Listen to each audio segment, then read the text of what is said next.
Item ಯಾವುದೇ ಇರಲಿ try ಮಾಡಿ ಆಚಿ ಚಿಕನ್ ಮಸಾಲಾ. ಆಚಿ ಚಿಕನ್ ಮಸಾಲಾ. ಎಲ್ಲರಿಗೂ ನಮಸ್ಕಾರ. ಕರಾವಳಿಯ ರಕ್ತ ಕಣ್ಣೀರು ಈ ಒಂದು ಪುಸ್ತಕದ ಬಿಡುಗಡೆಯ ಸಂಭ್ರಮದ ಸಮಾರಂಭಕ್ಕೆ ಆಗಮಿಸಿದಂಥ ಆತ್ಮೀಯರಾದಂಥ ಶ್ರೀ ದಿನೇಶ್ ಅಮೀನ್ಮಟ್ಟೂರವರೇ, ಶ್ರೀ ಕಿಶೋರ್ ಕುಮಾರ್ ಅವರೇ, ಶ್ರೀ ಮುನೀರ್ ಕಾಟಿಪಳ್ಳಿಯವರೇ, ಮತ್ತು ಅಕ್ಷತಾ ಹುಂಚದಕಟ್ಟಿಯವರೇ, ಹಾಗೂ ಈ ಸಮಾರಂಭದ ಕೇಂದ್ರ ಬಿಂದು ಆದಂಥ ಆತ್ಮೀಯರು, ಸ್ನೇಹಿತರಾದಂಥ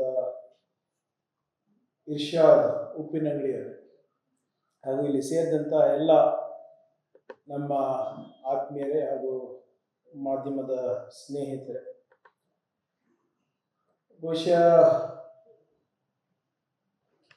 ಈ ಪುಸ್ತಕದ ಬಗ್ಗೆ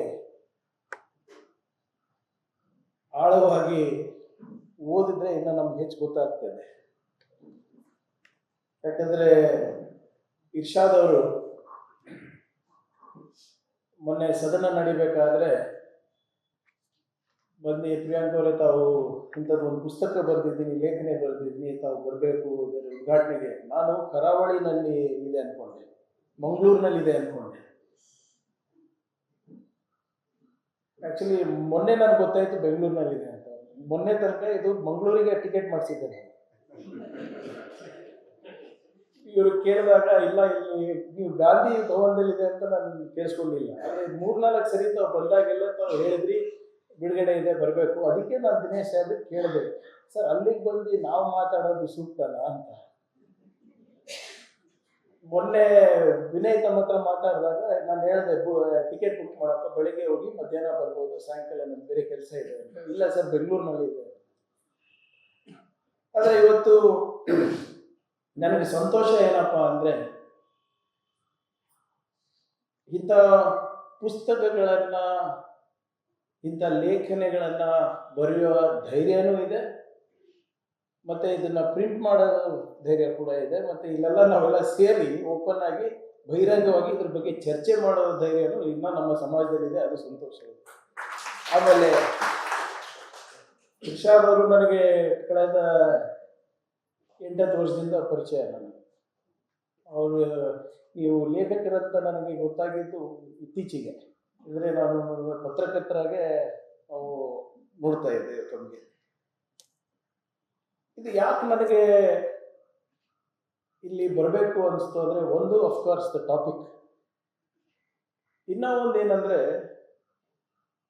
ನಾನು ಒಂದು ಕಾರ್ಯಕ್ರಮವನ್ನು ನನ್ನ ಇಲಾಖೆಯಲ್ಲಿ ಮಾಡ್ತಾ ಇದ್ದೀನಿ, ಲೋಕಲ್ ಎಕನಾಮಿಕ್ ಆಕ್ಸಿಲರೇಷನ್ ಪ್ರೋಗ್ರಾಮ್ ಅಂತ, ITBTನಲ್ಲಿ ಹಿಂದಿನ ಬಜೆಟ್ನಲ್ಲಿ ಅನೌನ್ಸ್ ಮಾಡಿದೆ. ಅದರ ಉದ್ದೇಶ ಏನಪ್ಪ ಅಂದರೆ, Bengaluru contributes close to around 40% of the states GDP. 40% GDP ಸ್ಟೇಟ್ದು ಬೆಂಗಳೂರಿಂದ ಬರುತ್ತೆ. ದ ನೆಕ್ಸ್ಟ್ ಕ್ಲೋಸೆಸ್ಟ್ ಡಿಸ್ಟ್ರಿಕ್ಟ್ ಯಾವ್ದು ಬರುತ್ತೆ ಅಂದರೆ ನಿಮ್ಮ ದಕ್ಷಿಣ ಕನ್ನಡ, 5.4%. ವ್ಯತ್ಯಾಸ ನೋಡಿ, 40%ಅಲ್ಲಿ 5.4%. ಆಗ ನಾನು ನಮ್ಮ ಎಕನಾಮಿಕ್ ಸರ್ವೆ ರಿಪೋರ್ಟು ಅವೆಲ್ಲ ಕೂಡ ನಾನು ಸ್ವಲ್ಪ ಅಧ್ಯಯನ ಮಾಡಬೇಕಾದಾಗ ನನಗೆ ನೋವೇನಾಯಿತು ಅಂದರೆ, ಕರಾವಳಿ ಪ್ರದೇಶ probably has immense economic and social potential. ಆದರೆ ಈ ಕೋಮಗಲಭೆಗಳಲ್ಲಿ, ಈ ರಿಲಿಜಿಯಸ್ ನರೇಟಿವ್ನಲ್ಲಿ ನಮ್ಮ ಭಾಗದ ಆರ್ಥಿಕವಾಗಿ ನಾವು ಏನು ಸಾಧಿಸ್ಬೋದು ಅದಕ್ಕೆ ಹಿನ್ನಡೆ ಆಗ್ತಾ ಇದೆ. The economic potential of the entire region is last out. ಇದು ಯಾಕೆ ಹೇಳ್ತಾ ಇದ್ದೀವಿ ಅಂದರೆ, ಇದು ಇದರಿಂದಾನೆ, ಇದೇನು ನಾವು ರಕ್ತ ಕಣ್ಣೀರು ನಾವು ನೋಡ್ತಾ ಇದ್ದೀವಲ್ಲ, ಅದರಿಂದಾನೇ ಜನ ಬಂಡವಾಳ ಹಾಕಲಿಕ್ಕೆ ಹಿಂದೆ ಮುಂದೆ ನೋಡ್ತಾರೆ. ನಾನು ಹಲವಾರು ಬಾರಿ ನಾನು ಹೇಳಿದಂಗೆ ಲೋಕಲ್ ಎಕನಾಮಿಕ್ ಆಕ್ಸಿಲರೇಷನ್ ಪ್ರೋಗ್ರಾಮ್ ಇದೇನಪ್ಪ ಅಂದರೆ, ಪ್ರತಿ ಡಿಸ್ಟ್ರಿಕ್ಟ್ನಲ್ಲಿ ನಾವು ಯಾವ ರೀತಿ ಸ್ಟೇಟ್ GDPಗೆ ಕಾಂಟ್ರಿಬ್ಯೂಟ್ ಮಾಡ್ಬೋದು ಅಂತ ಒಂದು ಪ್ರಯೋಗ ಮಾಡ್ತಾ ಇದ್ದೀವಿ. ದಕ್ಷಿಣ ಕನ್ನಡ ಉತ್ತರ ಕನ್ನಡದಲ್ಲಿ ನಾವು ಹೋಗಿ ಬಂಡವಾಳ ಹಾಕಬೇಕು ಅಂತ ನಾವು ಕೇಳ್ಕೊಂಡಾಗ ಜನ ಇಲ್ಲ ಸರ್, ಅಲ್ಲಿ ಜನರು ಮಾತ್ರ ಬಹಳ ಚೆನ್ನಾಗಿದ್ದಾರೆ, ಬುದ್ಧಿವಂತರಿದ್ದಾರೆ, ಪ್ರಬುದ್ಧರಿದ್ದಾರೆ, ಆದರೆ ಬಂಡವಾಳ ಹಾಕಿ ಅಂದ ತಕ್ಷಣ ಸ್ವಲ್ಪ ಯೋಚನೆ ಮಾಡ್ತಾರೆ. ಅಲ್ಲಿನ ಮಾನವ ಸಂಪನ್ಮೂಲ ಬಗ್ಗೆ ಯಾರಿಗೂ ಅನುಮಾನ ಇಲ್ಲ. ನಾನು ಯಾವಾಗ IT ಕಂಪನಿಗೆ ಹೇಳ್ತೀನಿ, ಸರ್ ನೀವು ಅಲ್ಲಿ ಇನ್ವೆಸ್ಟ್ ಮಾಡಿ ಅಥವಾ ಅಲ್ಲಿ ಹೋಗಬೇಕು ಅಂತ ಹೇಳಿದಾಗ, all that is fine Priya, I am ready to invest, but tomorrow when my employee or employees wear jeans and go to a lounge, wear jeans and go to any of the restaurants, will you assure me their security? ಅಂದರೆ ಯಾವ ಮಟ್ಟಿಗೆ ಜನ ಯೋಚನೆ ಮಾಡ್ತಾ ಇದ್ದಾರೆ ನೋಡಿ. ನಮಗೆ ಬೇಕಾಗಿರೋದೇನು? ಆರ್ಥಿಕ ಹಾಗೂ ಸಾಮಾಜಿಕ ಸಮಾನತೆ. ಆ ನಿಟ್ಟಿನಲ್ಲಿ ನಾವು ಕೆಲಸ ಮಾಡಬೇಕು ಅಂದರೆ ಆ ವಾತಾವರಣ ಕೂಡ ಇರಬೇಕು ಅಲ್ಲ. ನಾವು ಸಂವಿಧಾನದ ಪೀಠಿಕೆಯನ್ನ ಬೋಧನೆ ಅಂತೂ ನಾವು ಮಾಡ್ತಾ ಇರ್ತೀವಿ ದಿನ, ಆದರೆ ಅದು ನಿಜವಾಗ್ಲೂ ಅನುಷ್ಠಾನಕ್ಕೆ ತರ್ತಾ ಇದ್ದೀವ ನಾವು ಅಸೆಂಬ್ಲಿ ಪ್ರಾರಂಭ ಆದ ತಕ್ಷಣ ಮೊದಲನೇದು ವಂದೇ ಮಾತರಂ ಆಗುತ್ತೆ. ವಂದೇ ಮಾತರಂ ಆದ ತಕ್ಷಣ ಸಂವಿಧಾನದ ಪೀಠಿಕೆಯನ್ನು ನಾವು ಓದ್ತೀವಿ, ಎಲ್ಲರೂ ಓದ್ತೀವಿ. ಆದರೆ ಅದರಲ್ಲಿ ಏನಿದೆ, ಹೇಗಿದೆ, ಅದನ್ನ ಅನುಷ್ಠಾನಕ್ಕೆ ತರಲಿಕ್ಕೆ ನಾವೆಲ್ಲರೂ ಪ್ರಾಮಾಣಿಕ ಪ್ರಯತ್ನ ನಾವು ಮಾಡ್ತೀವ. ಬಹುಶಃ ಅಮೀನ್ ಮಟ್ಟು ಅವ್ರು ಹೇಳ್ದಂಗೆ ಬುದ್ಧ ಅವರು ಹೇಳಿದ್ದನ್ನ ನಾವು ಪಾಲನೆ ಮಾಡಿದ್ರೆ ಬಸವಣ್ಣ ಅವರ ಅಗತ್ಯ ಇರಲಿಲ್ಲ. ಬಸವಣ್ಣನವರ ಏನು ಅವರ ವಚನಗಳನ್ನ ಅನುಷ್ಠಾನಕ್ಕೆ ತಂದಿದ್ರೆ ನಮಗೆ ಬಾಬಾ ಸಾಹೇಬ್ ಅಂಬೇಡ್ಕರ್ ಅವರ ಸಂವಿಧಾನನೇ ಬೇಕಾಗಿಲ್ಲ. ಅಥವಾ ಸಂವಿಧಾನವನ್ನ ನಾವು ಅಕ್ಷರಶಃ ಅನುಷ್ಠಾನಕ್ಕೆ ತಂದಿದ್ರೆ ಇವೆಲ್ಲ ಗೊಂದಲನೇ ಆಗ್ತಾ ಇದೆ. ಇದು ಯಾಕೆ ಹೇಳ್ತಾ ಇದ್ದೀನಿ ಅಂದರೆ, ನಾವು ರಾಜಕಾರಣಿಗಳಿರ್ಬೋದು, ಧರ್ಮಗುರುಗಳಿರ್ಬೋದು, ಬಹಳ ಜವಾಬ್ದಾರಿಯಿಂದ ಮಾತನಾಡಬೇಕು. ಒಂದು 4 ಜನ ನಮ್ಮ ಮಾತು ಕೇಳ್ತಾ ಇದ್ದಾರೆ ಅಂದ ತಕ್ಷಣವೇ ನಾವು ನಮ್ಮ ಮನಸ್ಸಿಗೆ ಬಂದಂಗೆ ನಾವು ಮಾತಾಡೋದಲ್ಲ. ಪ್ರಬುದ್ಧತೆಯಿಂದ ವಿಚಾರಗಳನ್ನು ಆಳವಾಗಿ ತಿಳ್ಕೊಂಡು ನಾಲ್ಗೆ ಮೇಲೆ ಹಿಡಿತಾ ಇಟ್ಕೊಂಡು ನಾವು ಮಾತನಾಡಿದ್ರೆ ಒಳ್ಳೆಯದು. ಒಂದೊಂದ್ಸರಿ ಯಾಕಂದರೆ ನಮಗೆ ಸರಿನೋ ತಪ್ಪೋ ನಮಗೆ ಜನರ ಮೇಲೆ ಪ್ರಭಾವ ಬೀರೋ ಕೆಪಾಸಿಟಿ ಇದೆ. ಅದು ಕಿಶೋರ್ ಅವರಿರ್ಬೋದು, ನಾನಿರ್ಬೋದು, ಅಮೀನ್ ಮಟ್ಟು ಅವರಿರ್ಬೋದು. We have the power to influence people. So ಎಲ್ಲಿ ತನಕ ಧರ್ಮಗುರುಗಳು, ರಾಜಕಾರಣಿಗಳು ನಾವು ಪ್ರಬುದ್ಧತೆಯಿಂದ ನಾವು ಮಾತನಾಡೋದಿಲ್ವೋ ಅಲ್ಲಿ ತನಕ ಈ ಸಮಾಜದಲ್ಲಿ ನಾವು ಸೌಹಾರ್ದತೆ ಕಾಣಲಿಕ್ಕೆ ಸಾಧ್ಯ ಇಲ್ಲ. ಎಲ್ಲರೂ ನಮ್ಮ ರಾಜಕೀಯ ಬೇಳೆ ಬೇಯಿಸ್ಕೊಳ್ಳಿಕ್ಕೆ ಏನು ಮಾತನಾಡ್ತೀನಿ. ನಾನು ಯಾವ ಪೊಲಿಟಿಷಿಯನ್ ಅಂತೀನಿ. ಈಗ ನಾನು ಅಮೀನ್ ಮಟ್ಟು ಅವರಿಗೆ ಅವ್ರು ಹೇಳ್ದಂಗೆ, ಸರ್ ನೀವೆಲ್ಲ ನಮ್ಗೆ ಹಿಂಗೆಲ್ಲ ಬೋಧನೆ ಕೊಡ್ತೀರ, ನಾವು ಹೋಗಿ ಇದು ಆಗ್ಬಿಟ್ಟೆ ರಾಜಕೀಯ ಹುತಾತ್ಮರಾಗ್ಬಿಡ್ತೀವಿ ನಾವು. ಆದರೆ ಮಾತನಾಡೋದು ಅಗತ್ಯ ಇದೆ. ಯಾಕಂದರೆ ನಾವು ಬುದ್ಧ, ಬಸವ, ಅಂಬೇಡ್ಕರ್ ಅವರ ಬಗ್ಗೆ ನಾವು ಬರೀ ಸ್ಪೀಚ್ನಲ್ಲಿ ಹೇಳಿದ್ರೆ ಪ್ರಯೋಜನ ಇಲ್ಲ. ಅದು ನಾವು ಇಂಪ್ಲಿಮೆಂಟ್ ಮಾಡಬೇಕಾಗುತ್ತೆ. ಒಂದು ಪ್ರಬುದ್ಧ ಸಮಾಜವನ್ನು ನಿರ್ಮಾಣ ಮಾಡಬೇಕು, ಒಂದು ಸಮೃದ್ಧ ಸಮಾಜವನ್ನು ನಿರ್ಮಾಣ ಮಾಡಬೇಕು ಅಂದರೆ ಆ ಹಾದಿನಲ್ಲಿ ನಡಿಬೇಕಾಗ್ತದೆ. ಆ ಹಾದಿ ಸುಲಭ ಅಲ್ಲ. ಇದ್ರೆ ಏನು ಅರಾಜಕತೆ ಆಗುತ್ತೆ. ಸಮಸ್ಯೆ ಏನು ಬರ್ತಾ ಇರೋದಂದ್ರೆ, ಕೆಲವು ಧರ್ಮಗುರುಗಳು, ಕೆಲವು ರಾಜಕಾರಣಿಗಳು ಈ ನಮ್ಮ ಗ್ರಂಥಗಳೇನಿದೆ ಅವ್ರದ್ದಾದಂಥ ಒಂದು ಇಂಟರ್ಪ್ರಿಟೇಷನ್ ತರ್ತಾ ಇದ್ದಾರೆ. ಯಾಕಂದ್ರೆ ನಮಗಂತೂ ಓದಕ್ಕೆ ಟೈಮ್ ಇಲ್ಲ. ರಾಮಾಯಣ ವಾಲ್ಮೀಕಿ ರಾಮಾಯಣನೇ ಬೇರೆ, ಇವಾಗ ಆಗ್ತಾ ಇರೋ ರಾಮಾಯಣನೇ ಬೇರೆ. ನಮಗೆ ಓದಕ್ಕೆ ಟೈಮ್ ಇಲ್ಲ. ಸೊ ಯಾರು ನಮ್ಮ ಗುರುಗಳು ಯಾರು ಹೇಳ್ತಾರೆ, ಧರ್ಮಗುರುಗಳು ಯಾರು ಹೇಳ್ತಾರೆ, ಮಠಾಧೀಶ್ವರಗಳು ಯಾರು ಹೇಳ್ತಾರೆ, ಅದನ್ನೇ ನಾವು ಕೇಳಬೇಕು. ಆ ಪ್ರವಚನದಲ್ಲಿ ಏನು ಹೇಳ್ತಾರೆ ಅದನ್ನು ನಾವು ನಂಬ್ತೀವಿ. ಆದರೆ ಯಾವ ಧರ್ಮದಲ್ಲೂ ಕೂಡ ದ್ವೇಷ ಸಾಧಿಸಬೇಕು ಅಂತ ಎಲ್ಲೂ ಬರೆದಿಲ್ಲ. ನನ್ನ ತಿಳುವಳಿಕೆ ಬಗ್ಗೆ ನನಗೆ ತಿಳಿದಷ್ಟು ಯಾವ ಗ್ರಂಥದಲ್ಲೂ ಇಲ್ಲ, ಯಾವ ಧರ್ಮದಲ್ಲೂ ಇಲ್ಲ. ಈಗ ದಯವಿಲ್ಲದ ಧರ್ಮ ಯಾವುದಯ್ಯ ಅಂತ ಬಸವಣ್ಣನವರು ಹೇಳ್ತಾರೆ. ಬುದ್ಧನೂ ಅದೇ ಹೇಳೋದು, ಪ್ರಜ್ಞಾ ಕರುಣ ಅಂತ. ಪ್ರಜ್ಞಾ ಅಂದ್ರೇನು? ವಿಸ್ಡಮ್. ಕರುಣ ಅಂದ್ರೆ ದಯೆ. ಬುದ್ಧನೂ ಹೇಳಿದಂತೆ ಬಸವಣ್ಣನವರು ಹೇಳಿದ್ದಾರೆ. ಬಸವಣ್ಣನವರು ಯಾವತ್ತು ನೀನು ಗಾಣಿಗೆಯರು, ನೀವು ರೆಡ್ಡಿ ಲಿಂಗಾಯತ್ತು, ನೀವು ಬೇರೆಯವರು ಅಂತ ಹೇಳಿಲ್ಲ. ಅಥವಾ ಬುದ್ಧನು ನೀವು ಮಹಾಯಾನ, ನೀನು ಬೇರೆ ಯಾನ ಅಂತ ಹೇಳಿಲ್ಲ, ನವಯಾನ ಅಂತ ಏನೂ ಹೇಳಿಲ್ಲ. ಅದೆಲ್ಲ ನಾವು ನಾವೇ ಮಾಡ್ಕೊಂಡಿರೋದು, ನಮ್ಮ ಅನುಕೂಲಕ್ಕೋಸ್ಕರ, ನಮ್ಮ ರಾಜಕೀಯ ಅನುಕೂಲಕ್ಕೋಸ್ಕರ. ಈ ಜಾತಿ ವ್ಯವಸ್ಥೆ ಏನಿದೆ ಇದು ನಾವು ಮಾಡ್ಕೊಂಡಿರೋದು, ಯಾವುದ್ರಲ್ಲೂ ಇಲ್ಲ, ಮನುಷ್ಯನ ಅನುಕೂಲಕ್ಕೋಸ್ಕರ. ಅದನ್ನ ದೇವ್ರು ಹೇಳಿದಾರೆ ಅಂತ ಹೇಳೋದು ಬೇರೆ, ನಾವು ಮೇಲಿಂದ ಬಂದಿದೆ ಹಿಂದೆಯಿಂದ ಬಂದಿದೆ ಅಂತ. ಆದ್ರಿಂದ ಈ ಧರ್ಮದ ನಶೆ ಏನು ಕೊಡ್ತಾ ಇದಾರಲ್ಲ ರಾಜಕಾರಣಿಗಳು ಮತ್ತೆ ಕೆಲವು ಧರ್ಮಗಳು, ಇದು ನಿಲ್ಬೇಕು. ಅದು ನಾವು ನಿಲ್ಲಿಸ್ಬೇಕು ಅಂದ್ರೆ ನಾವು ಜಾಗೃತರಾಗಬೇಕು, ನಾವು ಪ್ರಬುದ್ಧರಾಗಬೇಕು. ಎಲ್ಲಿ ತನಕ ನಾವು ಪ್ರಶ್ನೆ ಮಾಡೋದಿಲ್ಲ ಅಥವಾ ನಾವು ಜಾಗೃತರಾಗೋದಿಲ್ಲ, ಅಲ್ಲಿ ತನಕ ಇಂಥವ್ರದ್ದೇ ಇನ್ನು ದಂಧೆ ನಡೀತದೆ. ನಾನು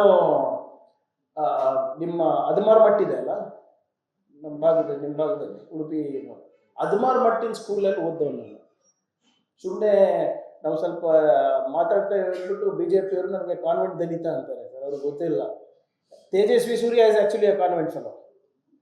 ನಾನು ಮಠದಲ್ಲಿ ಓದೋನು. ನಾವು ಗಣೇಶ ಹಬ್ಬ ಮಾಡಿದಾಗ ನಮ್ಮ ಹಿಂದೂ ಸ್ನೇಹಿತರು, ಮುಸ್ಲಿಂ ಸ್ನೇಹಿತರು ಎಲ್ಲರೂ ಕೂಡ ಅಲ್ಲೇ ಪ್ರಸಾದ ಮಾಡ್ತಾ ಇದ್ವಿ, ಅಲ್ಲೇ ಹಂಚ್ತಾ ಇದ್ವಿ. ಅವಾಗ ನಮ್ಗೇನು ಇರಲಿಲ್ಲ. Unfortunately that is not the situation ನಾವು. ಈಗ ನೋಡಿ, ಈಗ ರಂಜಾನ್ ಇರ್ಬೋದು ಅಥವಾ ಗಣೇಶ ಹಬ್ಬ ಇರ್ಬೋದು, ರಾಮನವಮಿ ಇರ್ಬೋದು, ಎಷ್ಟು ಟೈಟ್ ಸೆಕ್ಯೂರಿಟಿನಲ್ಲಿ ಸೆಲೆಬ್ರೇಷನ್ಸ್ ಆಗ್ತದೆ. ಮುಂಚೆ ಈಗ ಇರ್ತಾ ಇತ್ತ, ತಾವೇ ಹೇಳಿ 20 ವರ್ಷದ ಹಿಂದೆ 30 ವರ್ಷದ ಹಿಂದೆ ರಾಮನವಮಿ ಮಾಡ್ಬೇಕಂದ್ರೆ ಎಲ್ಲರೂ ಪಾರ್ಟಿಸಿಪೇಟ್ ಮಾಡ್ತಾ ಇದ್ರಪ್ಪ. ನಮ್ಮ ಕಲಬುರಗಿನಲ್ಲಿ ಆ ರಾಮನವಮಿ ಪ್ರೊಸೆಷನ್ ಯಾವಾಗಲೂ ಕೂಡ ದರ್ಗದ ಮುಂದೆನೆ ಹೋಗ್ತಿತ್ತು. ಯಾವಾಗಲೂ ದರ್ಗಾದವರು ಅವರಿಗೆ ಏನು ಪಾನ್ಕ ಅಥವಾ ಏನಾದರೂ ಕೊಡ್ತಾ ಇದ್ರು. ಇತ್ತೀಚೆಗೆ ದರ್ಗಾಗಳನ್ನ ನೀವು ಕವರ್ ಮಾಡಬೇಕಾಗಿದೆ, ಅದೇ ರೂಟಲ್ಲಿ ಹೋಗ್ಬೇಕು ಅಂತಾರೆ ಎಲ್ಲರೂ. ಆ ರೂಟು ಬೇರೆ ದರ್ಗಾದ ಮುಂದೆ ಇರಲಿಲ್ಲ ಅಂದ್ರೂ ಕೂಡ ಆ ದರ್ಗಾದ ಮುಂದೆನೆ ಹೋಗ್ಬೇಕು ಅಂತ ಪ್ರಚೋದನಕಾರಿ DJ ಹಾಕ್ತಾರೆ. ಆಮೇಲೆ ಇದು ನೀವು ಹೇಳಿದಂಗೆ ಸರ್ ದಿನೇಶ್ ಸರ್, ಬರೇ ಒಂದೇ ಧರ್ಮಕ್ಕೆ ಸೀಮಿತ ಇಲ್ಲ. ರಂಜಾನ್ ಟೈಮ್ನಲ್ಲೂ ಇವರು ಹಾಗೆ ಮಾಡೋದು. ದೇವಸ್ಥಾನದ ರೂಟ್ ಇರಲಿಲ್ಲ ಅಂದ್ರೆ ದೇವಸ್ಥಾನದ ಮುಂದೆ ಹೋಗೋದು, DJ ಇದು ಮಾಡಿಸೋದು,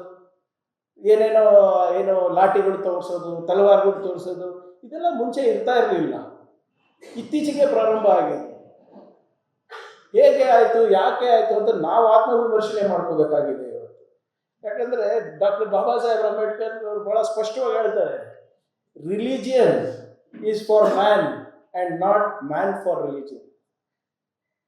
ಅಂದ್ರೆ ಧರ್ಮವು ಮನುಷ್ಯನಿಗಾಗಿ ಇದೆ ಹೊರತು ಮನುಷ್ಯ ಧರ್ಮಕ್ಕಾಗಿ ಇಲ್ಲ. ಆದ್ರೆ ನಾವು ಏನ್ ಮಾಡ್ತಾ ಇದ್ವಿ, ಉಲ್ಟಾ ಮಾಡ್ತಾ ಇದ್ದೀವಿ. ಇದು ಯಾಕಂದ್ರೆ ನೋಡಿ, ನಾವು ಪ್ರಬುದ್ಧರಾಗಿಲ್ಲ ಅಂದ್ರೆ ನಮ್ಮ ಸಮಾಜದಲ್ಲಿ ಸಮೃದ್ಧಿ ಕಾಣ್ಲಿಕ್ಕೆ ಸಾಧ್ಯ ಆಗಿಲ್ಲ. ನನಗೆ ಆಶ್ಚರ್ಯ ಆಗುತ್ತೆ, ನಾವು ಹೆಡ್ಲೈನ್ಗಳು ನೋಡ್ತಾ ಇದ್ದಾಗ ಇಡೀ ದೇಶದಲ್ಲಿ, ಇಡೀ ವಿಶ್ವದಲ್ಲಿ ಆರ್ಟಿಫಿಷಿಯಲ್ ಇಂಟೆಲಿಜೆನ್ಸ್ ಬಗ್ಗೆ ಮಾತನಾಡ್ತಾ ಇದ್ದೇವೆ. ನಾವು ಔರಂಗಜೇಬಿನ ಸಮಾಧಿ ಬಗ್ಗೆ ಮಾತನಾಡ್ತಾ ಇದ್ದೀವಿ. 200 ವರ್ಷದಿಂದ ನಾಗ್ಪುರ್ನಲ್ಲಿದೆ ಅಂತೆ, ಅದು ಕಿತ್ತು ಬಿಸಾಕ್ಬೇಕಂತೆ. ಮಾಡಿದವ್ನು ಮಾಡಿ ಹೋದ, ಸತ್ತು ಹೋದ, ಸಮಾಧಿ ಇದೆ, 200-300 ವರ್ಷದಿಂದ ನಡೀತಾನೇ ಇದೆ. ಈಗ ಜ್ಞಾನೋದಯ ಆಯ್ತವ್ರಿಗೆ ತೆಗಿಬೇಕು ಅಂತ 30 ಜನ ನಾಗ್ಪುರ್ನಲ್ಲಿ ಯಾರೋ ಒಬ್ರು ಸೋಷಿಯಲ್ ಮೀಡಿಯಾದಲ್ಲಿ ರೀಲ್ ಮಾಡ್ತಾರೆ, ಅದಕ್ಕೆ ಇವರು ಎಲ್ಲರೂ ಒಂದಾಗ್ತಾರೆ, ಫೇಸ್ಬುಕ್ನಲ್ಲಿ ಹಾಕ್ತಾರೆ, ಮತ್ತೆ ಅದಕ್ಕೆ ಒಂದಾಗ್ತಾರೆ, ಮತ್ತೆ ಹೋಗಿ ಅದು ಆನ್ಲೈನ್ ಇರೋ ಜಗಳ ಆಫ್ಲೈನಿಗೆ ತರ್ತಾರೆ. ಇದು ನಡೀತಾ ಇದೆ ನಮ್ಮ ದೇಶದಲ್ಲಿ. ಯಾರೋ ಒಬ್ರು ಕಮೆಂಟ್ ಮಾಡಿದ್ರೆ ಇಡೀ ಸಮಾಜ ಸೇರ್ಬಿಡೋದು. ಹೆಂಗಾಗ್ತದೆ, ನಾನು ಒಂದು ಇದು ಕಮ್ಯುನಿಟಿ ಟಾಯ್ಲೆಟ್ಸ್ ಅಂತ ಮಹಿಳೆಯರಿಗೆ ನಾನು ಕಟ್ಟಿಸ್ತಾ ಇದ್ದೀನಿ ನಮ್ಮ ಇದರಲ್ಲಿ, ನಮ್ಮ ಕಲ್ಯಾಣ ಕರ್ನಾಟಕ ಭಾಗದಲ್ಲಿ. ಸಾಮೂಹಿಕ ಶೌಚಾಲಯ ಒಂದು 30 ಲಕ್ಷಕ್ಕೆ ಒಂದು ಯೂನಿಟ್, ಒಂದು 10 ಯೂನಿಟ್ಸ್ ಬರುತ್ತೆ ಅದರಲ್ಲಿ. ನಮ್ಮ ಇದರಲ್ಲಿ ಹೆಂಗಾಗಿದೆ ಅಂದರೆ, ನಮ್ಮ ಜನ ಬಂದು ಕೇಳ್ತಾರೆ, ಸರ್ ಅದು ಸಾಮೂಹಿಕ ಶೌಚಾಲಯಕ್ಕೆ ನೀವು ಮಹಿಳೆಯರಿಗೆ ಮಾಡ್ತಾ ಇದ್ದೀರಾ, ಅದು ಬೇಡ ಸರ್, ಅದು ಒಂದು ನಮ್ಮ ಕಮ್ಯುನಿಟಿ ಹಾಲ್ ಮಾಡ್ಕೊಡಿ ಅಂತ. ನಮ್ಮ ಮನೆ ಹೆಣ್ಮಕ್ಳು ಬಯಲಿಗೆ ಹೋಗ್ತಾ ಇದ್ದಾರೆ, ಅದ್ರ ಬಗ್ಗೆ ಕಾಳಜಿ ಇಲ್ಲ ಜನರಿಗೆ, ಅವರ ಸಮಾಜ ಬಗ್ಗೆ ಕಾಳಜಿ ಇಲ್ಲ.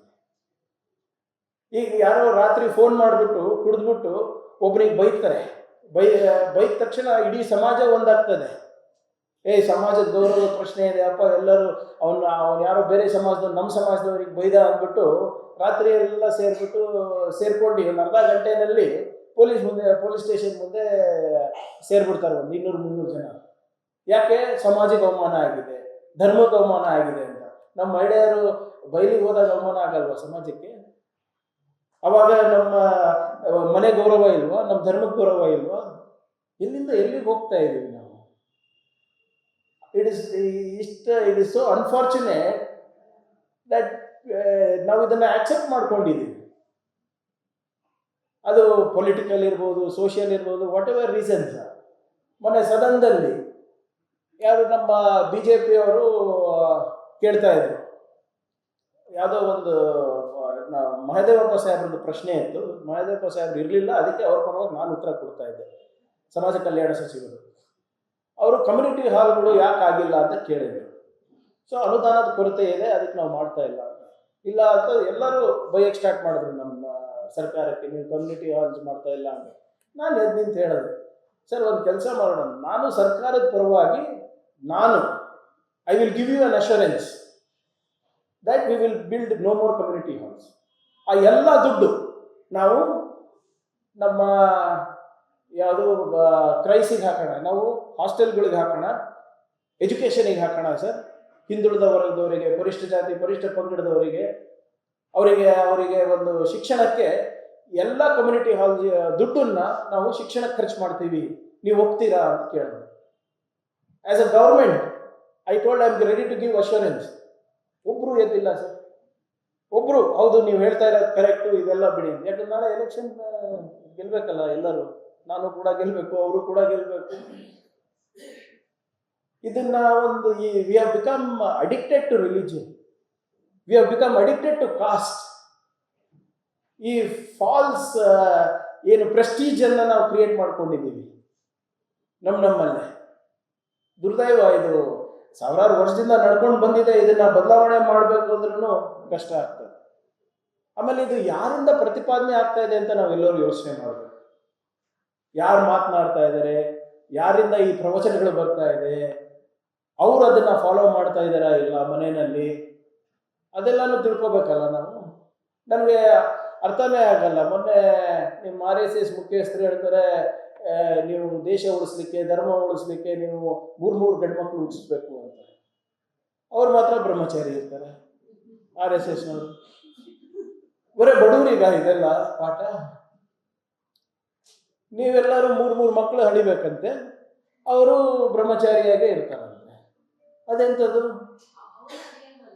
ಅದಕ್ಕೆ ಕೇಳ್ತಾ ಇರೋದು ನಾವು, ಅಲ್ಲಿ ಪ್ರಶ್ನೆ ಮಾಡಬೇಕು.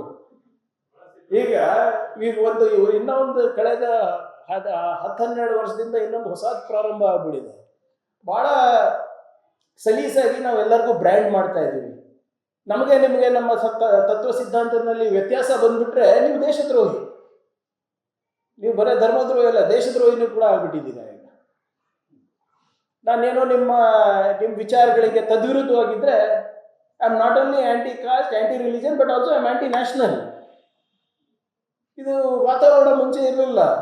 ಡಾಕ್ಟರ್ BR ಅಂಬೇಡ್ಕರ್ ಅವರು ಕೊನೆಯ ಭಾಷಣದಲ್ಲಿ November 25, 1949 ಇದಕ್ಕೆ ಉತ್ತರ ಕೊಡ್ತಾರೆ. ಅವ್ರು ಹೇಳ್ತಾರೆ, ಅವ್ರ ಕೊನೆಯ ಭಾಷಣದಲ್ಲಿ, who is N aunty national ಅಂತ ಅವರೇ ಪ್ರಶ್ನೆ ಮಾಡ್ತಾರೆ ಸದನಕ್ಕೆ. ಪ್ರಶ್ನೆ ಮಾಡಿದಾಗ ಯಾರು ಉತ್ತರ ಕೊಡೋಲ್ಲ ಅವರಿಗೆ. ಡಾಕ್ಟರ್ ಬಾಬಾ ಸಾಹೇಬ್ ಅಂಬೇಡ್ಕರ್ ಅವರು ಹೇಳ್ತಾರೆ, ಮುಂಚೆ ನಮ್ಮಲ್ಲಿ ಸಂವಿಧಾನ ಅಂತ ಇರಲಿಲ್ಲ, ಈಗ ನಮಗೆ ಸಂವಿಧಾನ ಇದೆ. ಆ ಸಂವಿಧಾನದಲ್ಲಿ ಎಲ್ಲರಿಗೂ ಒಂದು ಸ್ವಾಭಿಮಾನದ ಬದುಕಿನ ಹಕ್ಕಿದೆ, ಆರ್ಥಿಕ ಹಾಗೂ ಸಾಮಾಜಿಕ ಸಮಾನತೆಯ ಹಕ್ಕಿದೆ. ಆ ಹಕ್ಕುಗಳ ವಿರುದ್ಧ ಯಾರು ಜಾತಿಗಳ ನಡುವೆ ಅಸೂಯೆಯ ಬೀಜವನ್ನ ನೆಟ್ತಾರೆ, ಅವರು ನಿಜವಾದ ದೇಶದ್ರೋಹಿಗಳು. ಯಾರು ಧರ್ಮಗಳಲ್ಲಿ ಜಾತಿಗಳಿಗೆ ಜಗಳ ಹಚ್ತಾರೆ,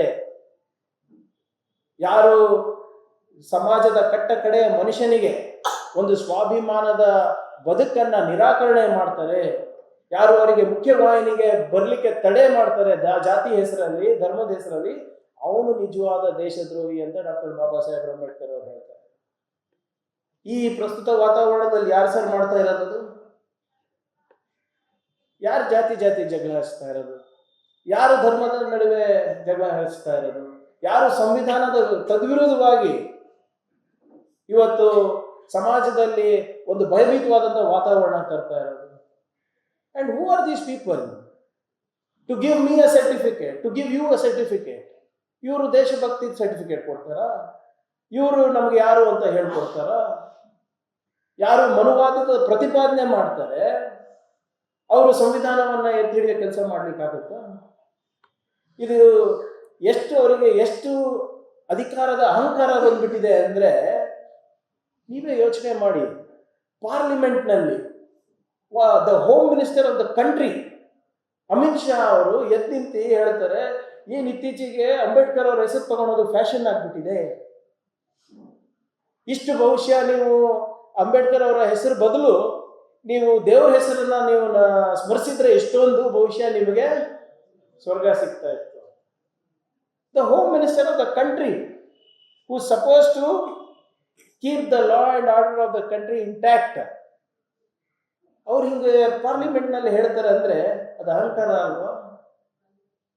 ಅದಕ್ಕೆ ನಾನು ಹೇಳಿದೆ, ನಮ್ಗೆ ಹಿಂಗೆ ಮಾಧ್ಯಮ ಸ್ನೇಹಿತರು ಹಿಂಗೆ ಕೇಳಿದ್ರು, ಏನು ಸರ್ ಅವ್ರು ಹಂಗೆ ಹೇಳ್ತಾ ಇದ್ದಾರೆ ಅಂತ. ಅದಕ್ಕೆ ನಾವು ಹೇಳಿದೆ, ಅಂಬೇಡ್ಕರ್ ದೇವ್ರ ಹೆಸರು ಹೇಳಿದ್ರೆ ನಮ್ಗೆ ಸ್ವರ್ಗ ಸಿಗ್ತದೋ ಗೊತ್ತಿಲ್ಲ ಅಪ್ಪ, ಆದ್ರೆ ಅಂಬೇಡ್ಕರ್ ಅವ್ರ ಹೆಸರು ಹೇಳಿದ್ರೆ ಈ ಜನ್ಮದಲ್ಲಿ ನಮ್ಗೆ ಒಂದು ಸ್ವಾಭಿಮಾನದ ಬದುಕನ್ನ ಸಿಗ್ತದೆ.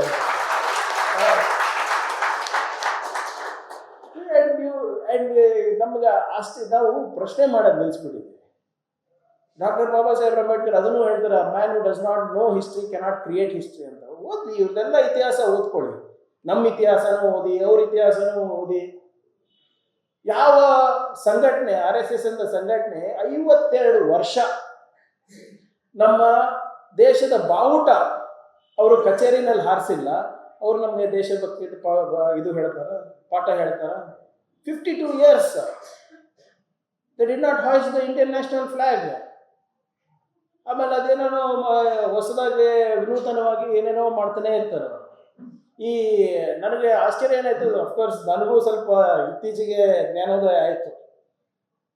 ಈ RSS ಅವರು ಮಾರ್ಚ್ ಪಾಸ್ಟ್ ಮಾಡ್ತಾರೆ, ಮುಂಚೆನೂ ಮಾಡ್ತಾ ಇದ್ರು, ಆದರೆ ಯಾರೂ ಗಮನಿಸಿರ್ಲಿಲ್ಲ. ಮೊನ್ನೆ ಚಿತ್ತಾಪುರ್ನಲ್ಲಿ ಏನಾಯ್ತು ಅಂದ್ರೆ RSS ಅವರು ಪಥಸಂಚಲನಕ್ಕೆ ಒಂದು ಅರ್ಜಿ ಕೊಟ್ಟಿದ್ರು. ಏನಂತ ಕೊಟ್ಟಿದ್ರು ಅಂದ್ರೆ, ನಾವು ಹಿಂಗೆ ಈ ತಾರೀಕಿಗೆ ನಾವು ಪಥಸಂಚಲನ ಮಾಡ್ತಾ ಇದ್ದೀವಿ, ಇದು ನಿಮ್ಮ ಮಾಹಿತಿಗಾಗಿ ಅಂತ. ಇಲ್ಲಿ ಎಲ್ಲರೂ ಕೂತಿದ್ದಾರೆ, ಮಾವಳಿ ಅಣ್ಣವರು ಬಂದಿದ್ದಾರೆ ಇಲ್ಲಿ ಹಿಂದೆ. ಏನು ಸರ್ ನೀವು DSSನವರು ನೀವು ಮಾಹಿತಿಗಾಗಿ ಅಂತ ಪೊಲೀಸ್ ಸ್ಟೇಷನ್ಗೆ ಕೊಟ್ಟರೆ ನಿಮ್ಗೆ ಪರ್ಮಿಷನ್ ಕೊಡ್ತಾರಾ ಸರ್? ಇಂಥ ಡೇಟಿಗೆ ಏನು ಕೇಳ್ತಾರೆ, ಮಾಹಿತಿ ಅಲ್ಲಪ್ಪ ನೀವು ಪರ್ಮಿಷನ್ ಕೇಳಿ ಅಂತ. ನಾನು ಹೇಳಿದೆ, ನಾವು ಒಂದು ಸರ್ಕಾರ ನಡೆಸ್ತಾ ಇದ್ದೀವಿ, ಕಾನೂನು ಅಂತ ಇದೆ, ಸಂವಿಧಾನ ಅಂತ ಇದೆ, ಮಾಹಿತಿಗಾಗಿ ಅಲ್ಲ, ಫಸ್ಟು ಅವರು ನಮ್ಮ ಹತ್ರ ಪರ್ಮಿಷನ್ ತಗೊಳ್ಳಿ. ಪರ್ಮಿಷನ್ ತಗೊಂಡ್ಮೇಲೆ ಇಫ್ ಇಟ್ ಈಸ್ ಪಾಸಿಬಲ್ ಆ ಡೇಟಿಗೆ ಅವಕಾಶ ಇದ್ರೆ ಕೊಡಿ, ಅವಕಾಶ ಇರಲಿಲ್ಲ ಅಂದ್ರೆ ಕೊಡಬೇಡಿ ಅಂತ. ಆವತ್ತೇ ಒಂದು 2-3 ಜಾತ್ರೆನೂ ಕೂಡ ಇತ್ತು ನಮ್ಮ ಊರುಗಳಲ್ಲಿ. ಸೊ ಅವತ್ತು ಬಂದೋಬಸ್ತ್ ಮಾಡ್ಲಿಕ್ಕೆ ಕಷ್ಟ ಆಗ್ತಾ ಇತ್ತು. ಸೊ ಅದಕ್ಕೆ ನಾವು ಪರ್ಮಿಷನ್ ಕೇಳಿ ಅಂದ ತಕ್ಷಣ ನಾವು ಯಾಕೆ ಪರ್ಮಿಷನ್ ಕೇಳಬೇಕು ಅಂತ ಹೇಳಿ ನಿಮ್ಗೆ ಗೊತ್ತಿರ್ಬೋದಲ್ಲ, ದಿನ 1-2 ತಿಂಗಳು ಇದೇ ನಡೀತು. ಅಂದ್ರೆ ಅರ್ಧೇ ಅಬೌವ್ ದ ಕಾನ್ಸ್ಟಿಟ್ಯೂಷನ್. ಪರ್ಮಿಷನ್ ಕೇಳಕ್ಕೇನ್ರಪ್ಪ ನಿಮ್ಗೆ? ಇವಾಗ ಮಂಗಳವಾರನೇ ಆಗ್ಬೇಕಂತೇನಿದೆ, ಗುರುವಾರ ಮಾಡಿ, ನಾವು ಮಾಡೋದಿಲ್ವಾ? ಇಲ್ಲಿ ಬೆಂಗಳೂರಿನಲ್ಲಿ ಆಕ್ಚುಲಿ ಎಲ್ಲೂ ಮಾಡಂಗೇ ಇಲ್ಲ ಪಥಸಂಚಲನ. ಸೊ ಹೈಕೋರ್ಟ್ ಆರ್ಡರ್ ಇದೆ, ಅದನ್ನೂ ಮೀರಿ ಮಾಡ್ತಾರೆ ಅಂದ್ರೆ, ಕಾನೂನನ್ನ ಮೀರ್ ಮಾಡ್ತಾರೆ, ಕೋರ್ಟ್ಗಳನ್ನ ಮೀರ್ ಮಾಡ್ತಾರೆ, ಸಂವಿಧಾನ ಮೀರ್ ಮಾಡ್ತಾರೆ ಅಂದ್ರೆ ನಾವು ಯಾಕೆ ಅಲೋ ಮಾಡಬೇಕು ಅಂತ ನಂದು. ಸೊ ಅದಕ್ಕೆ ಅವರು ಕೋರ್ಟಿಗೆ ಹೋದ್ರು, ನಾನು ಕೋರ್ಟಿಗೆ ಹೋದೆ. ಕೊನೆಯದಾಗಿ ಏನಾಯ್ತು, ನಾವೇ ಸರ್ಕಾರ ಹೇಳಿದ ಟೈಮಿಗೆ ಸರ್ಕಾರ ಎಷ್ಟು ಜನ ಇರಬೇಕು, ಎಷ್ಟು ರೂಟ್ ಮಾರ್ಚ್ ಎಲ್ಲಿ ಮಾಡಬೇಕು, ಯಾವಾಗ ಮಾಡಬೇಕು, ಹೇಗೆ ಮಾಡಬೇಕು ಅಂತ ಸರ್ಕಾರ ಆದೇಶದಲ್ಲಿ ಇಡೀ ರಾಷ್ಟ್ರದಲ್ಲಿ ಎಲ್ಲಾನ ಕರೆಕ್ಟಾಗಿ ಆಗಿದ್ರೆ ಅದು ಚಿತ್ತಾಪುರ್ನಲ್ಲಿ ಆಗಿರೋದು. ಇವರಿಗೆ ಅವಾಗ ನಮ್ಮ ಕೆಲವು ಸ್ನೇಹಿತರು ಕೇಳ್ತಾ ಇದ್ರು, ನಮ್ಮ ಕೆಲವು ಕೊಲೀಗ್ಸ್, ಸರ್ ಇದೆಲ್ಲ ಸುಮ್ಮನೆ ಯಾಕೆ ಮೈ ಮೇಲೆ ಹೇಳ್ಕೊಂತೀರಾ ಅಂತ. ನೀವು ಹೇಳಿದ್ರೆ ಸರ್ ನಾವೇ ಹುಡ್ಕೊಂಡು ಹೋಗ್ತಾ ಇದ್ದೀವಿ. ಮೈ ಮೇಲೆ ಹೇಳ್ಕೊಳ್ಳೋದು ಪ್ರಶ್ನೆ ಅಲ್ಲ, ಸರಿನೋ ತಪ್ಪು ಅದೇ ಪ್ರಶ್ನೆ. Constitutional or unconstitutional, that's all I am asking. ನಾನು ಇವಾಗ ಸ್ವಲ್ಪ ಆಳವಾಗಿ ಓದ್ತಾ ಇದ್ದೀನಿ.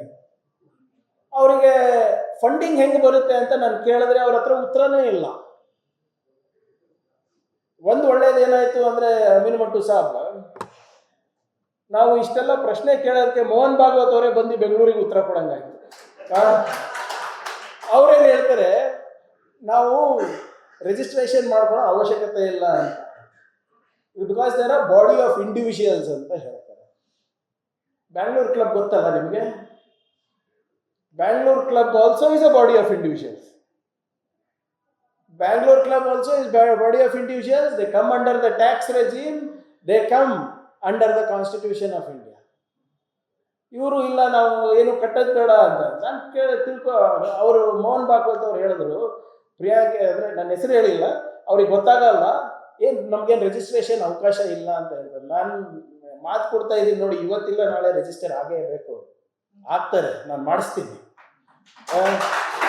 ಎಲ್ಲಿ ತನಕ ನಮ್ಮ ಹತ್ರ ಕಾನೂನಿದೆ, ಎಲ್ಲಿ ತನಕ ನಮ್ಮ ಹತ್ರ ಸಂವಿಧಾನ ಇದೆ, ನಾವು ಅದನ್ನ ಮಾಡಿಸ್ತೀವಿ. ನಾನು ಹೇಳ್ತಾ ಇದ್ದಾಗ ನಮ್ಮ ಕೊಲೀಗ್ಸ್ ಕೇಳಿದ್ರು, ಯಾಕಪ್ಪ ಮೈ ಮೇಲೆ ಹೇಳ್ಕೊಳ್ತಾ ಇದೆಯಾ ಅಂತ. ನಾನು ಹೇಳಿದೆ, ನೋಡಿ ಸರ್, ಪ್ರಶ್ನೆ ಇರೋದು ಅವ್ರದ್ದಲ್ಲ. ನಾವು 100 ವರ್ಷ ಬಿಟ್ಟಿದ್ದೀವಿ ಅಂತ ಇನ್ನೂ 100 ವರ್ಷ ಬಿಡಬೇಕಾ? ಸಂವಿಧಾನ ಬಂದು 75 ವರ್ಷ ಆಗಿದೆ, ಜಾರಿ ತರೋಣ ಎಲ್ಲಾನು ಒಂದೊಂದಾಗಿ. All you need is you have to have political will and you have to be legally correct. ಇವೆರಡೇ ಇರಬೇಕು. ಇವೆರಡೇ ಇದ್ರೆ ಇಂಥ ಕೋಮುವಾದಿ ಸಂಘಟನೆಗಳಿರ್ಬೋದು, ಯಾವುದೇ ಇರ್ಬೋದು, ಅದು RSS ಇರ್ಬೋದು, HDPI ಇರ್ಬೋದು, ಬೇರೆ ಯಾವ್ದಾನ ಇರ್ಬೋದು, ನಾವು ಬಗ್ಸ್ಲಿಕ್ಕೆ ಸಾಧ್ಯ ಆಗುತ್ತೆ. All you have to do is you have to be constitutionally correct and you have to be legally correct and more importantly ನಿಮಗೆ ರಾಜಕೀಯ ಇಚ್ಛಾಶಕ್ತಿ ಇರಬೇಕು. ರಾಜಕೀಯ ಇಚ್ಛಾಶಕ್ತಿ ಇದ್ರೆ ನಾವು ಇದು ಮಾಡ್ಬೋದು. ಈಗ ಇವರೆಲ್ಲ ಇಷ್ಟೆಲ್ಲ ಹೇಳ್ತಾ ಇದ್ರಲ್ಲ, ಅವ್ರು ಅವತ್ತು ಬಂದು ಹೇಳಿದ್ರು, ನಮಗೆ ನಾವು ಯಾರ ಹತ್ರನೂ ಡೊನೇಷನ್ ತಗೊಳಲ್ಲ, ಬರೀ ಗುರುದಕ್ಷಿಣೆ ತಗೋತೀವಿ. ನನಗೆ ಆಶ್ಚರ್ಯ ಆಯ್ತು. ಆಯ್ತಪ್ಪ, ಗುರುದಕ್ಷಿಣ ಅಂದರೆ ಏನು ಅಂತ ನಾನು ಸ್ವಲ್ಪ ನೋಡಿದೆ. ಅವ್ರದೆಲ್ಲ ಹಿಂದೆ ಗೋವಾಲ್ಕರ್ ಅವ್ರದ್ದು, ನಿಮ್ಮ ವೀರ್ ಸಾವರ್ಕರು, ಇವ್ರದೆಲ್ಲ ಪುಸ್ತಕಗಳನ್ನು ಓದ್ತಾ ಇದ್ದೀನಿ. ಅವಾಗ ಏನೋ ಗುರು ಅಂದರೆ ಯಾರು ಅಂದರೆ ಅವರ ಧ್ವಜದ ಹೆಸರು ಮೇಲೆ ಇವ್ರು ದುಡ್ಡು ತಗೋತಾ ಇದ್ದಾರೆ. ಅಂದರೆ ನಾಳೆ ನಾನು ನೀಲಿ ಧ್ವಜ ಹಾಕ್ಬಿಟ್ಟು ಅದು ನನ್ನ ಗುರು ಅಂದ್ಬಿಟ್ಟು ನಾನು ದುಡ್ಡು ತಗೊಳಕ್ ಬಿಡ್ತದ ಸರ್ಕಾರ? How is that possible? ಇವ್ರದ್ದು ಒಂದು ನೆಟ್ವರ್ಕ್ ಮಾಡಿಬಿಟ್ಟಿದ್ದಾರೆ. ನೀವು ಎಲ್ಲ ಓದಿದಿರೋ ಎಲ್ಲ ಗೊತ್ತಿಲ್ಲ, ಮೊನ್ನೆ ಒಂದು ಪ್ರತಿಷ್ಠಿತವಾದಂಥ ಪತ್ರಿಕೆಯಲ್ಲಿ ಬಂದಿತ್ತು, more than 2500 ಆರ್ಗನೈಸೇಷನ್ಸ್ದು ನೆಟ್ವರ್ಕ್ ಇದೆ. ಅಮೇರಿಕಾ ಇರ್ಬೋದು, ಇಂಗ್ಲೆಂಡ್ ಇರ್ಬೋದು, ಅಲ್ಲಲ್ಲಿಂದ ದುಡ್ಡು ತಗೊಂಡು, ನಾನು ಹೇಳ್ತಾ ಇದ್ದೀನಿ, these people are into money laundering. ಇವ್ರಿಗೆ ಎಲ್ಲಿಂದ ಬರ್ತಾ ಇದೆ ಸರ್ ಇಷ್ಟು ದುಡ್ಡು? ಹೇಗೆ ಬರ್ತಾ ಇದೆ? ಇವರು ನಾವೆಲ್ಲರೂ ಒಳ್ಳೆ ನಾಗರಿಕರಾಗಬೇಕಂತೆ, ನಾವು ಇನ್ಕಮ್ ಟ್ಯಾಕ್ಸ್ ಕಟ್ಟಬೇಕು, ನೀವು ಇನ್ಕಮ್ ಟ್ಯಾಕ್ಸ್ ಕಟ್ಟಬೇಕು, ಅವರು ಫ್ರೀ ಫಾಲೋ ಅಲ್ಲ. ಅದೆಂಗೆ ಸಾಧ್ಯ ಇರ್ತದೆ? ಇದೆಲ್ಲ ನಾವು ಪ್ರಶ್ನೆ ಮಾಡಿಲ್ಲ ಅಂದರೆ ಕಷ್ಟ ಆಗುತ್ತೆ. ಆಮೇಲೆ ಯಾರು ನೀವು ವಿಶೇಷವಾಗಿ ನಮ್ಮ ಈ ರಾಜಕೀಯ ವಲಯದಲ್ಲಿ ಯಾರು ಹಿಂಗೆ ಬಂದು ಪ್ರಚೋದನೆ ಕೊಡ್ತಾರೆ, ಯಾರು ಹಿಂಗೆ ಮಾತನಾಡ್ತಾರಲ್ಲ, ಅವ್ರಿಗೆ ಫಸ್ಟ್ ಪ್ರಶ್ನೆ ಮಾಡಬೇಕಾಗ್ತದೆ ನಾವು. ಭಾಳ sorry if I am political. BJP, ನಾನು I am politician sir, but ಪಾಪ ಈ ಪುಸ್ತಕ ಬಿಡುಗಡೆನಲ್ಲಿ ಮಾತಾಡ್ಬೋದು ಎಲ್ಲ ಸೂಕ್ತ ಅಲ್ಲ, ಗೊತ್ತಿಲ್ಲ ನನಗೆ. BJP ಮತ್ತು RSS ಇಲ್ಲ ಅಂದರೆ BJP is going to be worse then JDS. ಬರ್ದು ಕೊಡ್ತೀನಿ ನೋಡಿ. ಪ್ರಾದೇಶಿಕ ಪಕ್ಷಕ್ಕಿಂತ ಕನಿಷ್ಠ ಹಾಲತ್ತಾಗುತ್ತೆ ಅವ್ರದ್ದು. ನಾವೇನು ಮಾಡ್ತಾ ಇದ್ದೀವಿ ಅಂದರೆ, ನಾವು ದೆವ್ವದ ನೆರಳು ಜೊತೆ ಜಗಳ ಆಡ್ತಾ ಇದ್ದೀವಿ. ದೆವ್ವದ ನೆರಳು ಯಾವುದು? BJP. ದೆವ್ವ ಯಾವುದು? RSS. ಸೊ ಈ ನೆರಳು ಜೊತೆ ಜಗಳ ಆಡೋದು ಬಿಟ್ಟು ನಾವು ದೆವ್ವ ಜೊತೆ ಜಗಳ ಆಡಿದ್ರೆ ಆಟೋಮ್ಯಾಟಿಕ್ ಆಗಿ ನಮ್ಮ ದೇಶ ಸುಧಾರಣೆ ಆಗುತ್ತೆ. ಇಲ್ಲಿದ್ರೆ ಇದಾಗೋದಿಲ್ಲ. ಯಾಕಂದ್ರೆ ನಾನು ಮೊನ್ನೆ ಇವ್ರದ್ದು ನಮ್ಮ national security adviser Ajit Doval ಗೊತ್ತಿರ್ಬೋದು ತಂದು, ನಮ್ಮ ಇಂಡಿಯಾದ ಜೇಮ್ಸ್ ಬಾಂಡ್, ಅವರು ಒಂದು ಭಾಷಣ ಮಾಡ್ತಾರೆ. ನಮ್ಮ ಯುವಕರಲ್ಲಿ ಬಿಸಿ ರಕ್ತ ಇದೆ, ನೀವೆಲ್ಲ ನಮಗೆ ಇತಿಹಾಸದಲ್ಲಿ ಆದಂಥ ಅನ್ಯಾಯಗಳನ್ನು ನೀವು ನೀವು ಅದ್ರದ್ದು ರಿವೆಂಜ್ ತಗೋಬೇಕು ಅಂತ ಹೇಳ್ತಾರೆ, ನೀವು ದ್ವೇಷ ಸಾಧಿಸಬೇಕು ಅಂತ. ಅವ್ರ ಮಕ್ಕಳು ಒಬ್ಬ ಅಮೆರಿಕನ್ ಸಿಟಿಸನ್, ಇನ್ನೊಬ್ಬ UK ನಲ್ಲಿ ಬಿಸ್ನೆಸ್ ಮಾಡ್ತಾರೆ. ಯಾರ್ಯಾರು ಇವತ್ತು ಕೇಸರಿ ಶಾಲ್ ಹಾಕೊಂಡು ನಮ್ಮ BJP ನಾಯಕರು ಎಲ್ಲರೂ ಮಾತನಾಡ್ತಾರಲ್ಲ, ಟೇಬಲ್ ಕುಟ್ಟಿ ತಟ್ಟಿ ಧರ್ಮದ ಬಗ್ಗೆ, ಅವ್ರ ಮಕ್ಕಳು ಎಷ್ಟು ಜನ ಗೌಮೂತ್ರ ಕುಡಿತಾರೆ ಬೆಳಿಗ್ಗೆ ಎದ್ದು? ಅವ್ರು ಯಾರು ಗೌಶಾಲೆಗೆ ಹೋಗ್ತಾರೆ? ಅವ್ರು ಯಾರು ಧರ್ಮದ ರಕ್ಷಣೆಗೆ ಶಾಲ್ ಹಾಕೊಂಡು ತ್ರಿಶೂಲ ಇಟ್ಕೊಂಡು ಕತ್ತಿ ಇಟ್ಕೊಂಡು ಬೀದಿಗಿಳಿತಾರೆ? ಎಲ್ಲರೂ ಕೂಡ ಒಳ್ಳೊಳ್ಳೆ ಫಾರಿನ್ನಲ್ಲಿ ಓದ್ತಾ ಇದ್ದಾರೆ, ಒಳ್ಳೆ ಬಿಸ್ನೆಸ್ ಮಾಡ್ತಾ ಇದ್ದಾರೆ, ನವೋದ್ಯಮಗಳ ಪ್ರಾರಂಭ ಮಾಡಿದ್ದಾರೆ, ಇಂಡಸ್ಟ್ರಿಯಲಿಸ್ಟ್ ಆಗಿದ್ದಾರೆ. ಧರ್ಮ ರಕ್ಷಣೆ ಗೋ ರಕ್ಷಣೆ ಎಲ್ಲಾನು ಕೂಡ ಯಾರಿಗೆ ಬಿಟ್ಟಿರೋದು? ಬಡವ್ರ ಮಕ್ಕಳಿಗೆ. ನೀವು ನೋಡಿ, ನಿಮ್ಮ ಇದರಲ್ಲಿ ಈ ಕರಾವಳಿ ರಕ್ತ ಕಣ್ಣೀರಿನಲ್ಲಿ ನೀವು ಕಣ್ಣ ಎಸೆದ್ರೆ ಯಾವ್ಯಾವ ಸಮಾಜದ ಜನರಿದ್ದಾರೆ ಅಂತ ಗೊತ್ತಾಗ್ತದೆ. ಯಾವ ಲೀಡರ್ ಮಕ್ಕಳು ಇದ್ರಲ್ಲಿಲ್ಲ. ಎಲ್ಲರೂ ಕೂಡ ಯಾವ್ದಾವ್ದೋ ದೊಡ್ಡ ದೊಡ್ಡ ಬ್ರ್ಯಾಂಡ್ ಬೆಲ್ಟ್ ಹಾಕೊಂಡು ಓಡಾಡ್ತಾರೆ, 2 ಲಕ್ಷದ ಶೂಸ್, ಅದ್ಯಾವುದೋ LV ಅಂತೆ. ನೀವು ನಾನು ಹೇಳ್ತಾ ಇದ್ದೀನಿ ಅಂತ ನಂಬಕ್ ಹೋಗ್ಬೇಡಿ, ಎಲ್ಲಾರ್ದು ಲಿಸ್ಟ್ ತಗೊಳ್ಳಿ ನೀವು.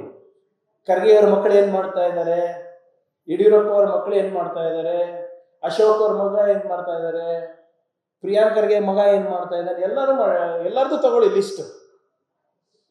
ಆಮೇಲೆ ನಮ್ಮ ನುಡಿ ಮತ್ತೆ ನಮ್ಮ ನಡೆಯನ್ನ ಕಂಪೇರ್ ಮಾಡಿ, ಅಷ್ಟೇ ಕೇಳ್ತಾ ಇರೋದು. ನಾನು ಭಾಳ ಕ್ಲಿಯರ್ ಆಗಿದ್ದೀನಿ. ನನ್ನ ಮಕ್ಕಳಿಗೆ ನಾನೇನು ಬಯಸ್ತೀನೋ ಅದೇ ನಾನು ನಿಮ್ಮ ಮಕ್ಕಳಿಗೂ ಬಯಸೋದು. ನಮ್ಮ ಮಗ ಫಾರಿನಿಗೆ ಹೋಗಿ ಓದ್ತಾನ, ನಿಮ್ಮ ಮಗನೂ ಫಾರಿನಿಗೆ ಹೋಗೋದು. ನಮ್ಮ ಮಗಗೆ IAS ಮಾಡಬೇಕಾದ್ರೆ ನಿಮ್ಮ ಮಕ್ಕಳು IAS ಆಗಬೇಕು. ಆದರೆ ಅಲ್ಲಿ ಹಾಗಲ್ಲ. ಬೇರೆಯವ್ರ ಮಕ್ಕಳು ಬೀದಿನಲ್ಲಿ ಇರಬೇಕು ಧರ್ಮ ರಕ್ಷಣೆಗೆ ಗೋರಕ್ಷಣೆಗೆ, ಇವ್ರ ಮಕ್ಕಳು ಎಲ್ಲ ವಿದೇಶದಲ್ಲೆಲ್ಲ ಹೋಗಿ ಪ್ರವಾಸ ಮಾಡ್ಕೊಂಡು ಬರಬೇಕು. ಯಾರು ನಾನು ಅದಕ್ಕೆ ಹೇಳ್ತಾ ಇರೋದು, ನಾವು ಎಲ್ಲಿ ತನಕ ನಾವು ಪ್ರಶ್ನೆ ಮಾಡೋದಿಲ್ಲೋ ಅಲ್ಲಿ ತನಕ ಈ ಎಲ್ಲರಿಗೂ ಏನೋ ಫ್ರೀ ರನ್ ಸಿಕ್ಬಿಟ್ಟಿದೆ ಈಗ ನಮ್ಮ ರಾಜಕಾರಣಿಗಳಿಗೆ. ಎಸ್ಪೆಷಲಿ ನಮ್ಮ ಈ BJPನಲ್ಲಿರುವಂಥ ಕೆಲವು ರಾಜಕಾರಣಿಗಳಿದ್ದಾರೆ, ಅವರು ನಡೆ ನುಡಿಗೆ ಸಿಕ್ಕಾಪಟ್ಟೆ ವ್ಯತ್ಯಾಸ ಇದೆ. ನಮ್ಮದ್ರಲ್ಲಿ ಹಾಗಿಲ್ಲ. ನಾವು ಮನೆಯಲ್ಲಿ ಹೇಗಿರ್ತೀವಿ ಹೊರಗಡೆನೂ ಹಾಗೆ, ಇಲ್ಲಿ ಹೇಗಿರ್ತೀವಿ ಸದನದಲ್ಲೂ ಹಾಗೆ.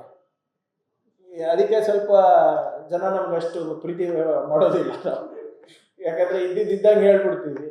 ನಮ್ಮ ಚಿತ್ತಾಪುರ್ನಲ್ಲೂ ಜನ ಹಂಗೆ ಕೇಳ್ತಾರೆ, ಸರ್ ಸ್ವಲ್ಪ ಸಾಫ್ಟ್ ಆಗಿರಿ ನೋಡಪ್ಪ, ಈ ಹುಡುಗುಣ ಸುಟ್ಟರು ಹೋಗಲ್ಲ. ಈಗ ಹೆಂಗೋ ಮಾಡಿ ನಮ್ಮ ಜನ, ನನ್ನ ಪುಣ್ಯ ಏನಪ್ಪ ಅಂದರೆ ನಮ್ಮ ಜನ ನನಗೆ ಅಡ್ಜಸ್ಟ್ ಆಗಿಬಿಟ್ಟಿದ್ದಾರೆ.